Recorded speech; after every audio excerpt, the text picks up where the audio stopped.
విజయవాడలో భారీగా steroids పట్టుబడ్డాయి. Patamata police station పరిధిలోని ఎనీ టైమ్ ఫిట్నెస్ సెంటర్లో ఈగల్ టాస్క్ ఫోర్స్ పోలీసులు సంయుక్తంగా దాడులు చేశారు. అక్కడ స్టెరాయిడ్స్తో రసూల్ అనే వ్యక్తి చిక్కాడు. జిమ్కు వచ్చే యువతకు స్టెరాయిడ్స్ అందిస్తున్నట్లుగా గుర్తించారు. అతడితో పాటు మరికొందరు నగరంలోని పలు జిమ్లకు వెళ్తున్న యువతకు స్టెరాయిడ్స్ సరఫరా చేస్తున్నట్లుగా పోలీసుల విచారణలో వెల్లడైంది. నిందితుల్లో సమీర్, సునీల్ అనేవారు కీలకంగా ఉన్నారని, వారి కోసం గాలిస్తున్నామని పోలీసులు తెలిపారు.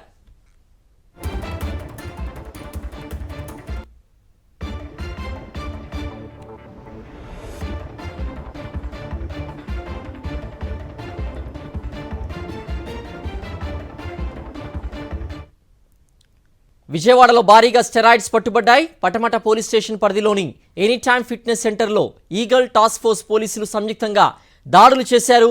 అక్కడ స్టెరాయిడ్స్తో రసూల్ అనే వ్యక్తి చిక్కాడు. జిమ్కు వచ్చే యువతకు స్టెరాయిడ్స్ అందిస్తున్నట్లుగా గుర్తించారు.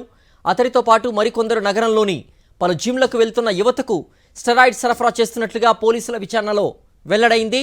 నిందితుల్లో సమీర్, సునీల్ అనేవారు కీలకంగా ఉన్నారని, వారి కోసం గాలిస్తున్నామని పోలీసులు తెలిపారు.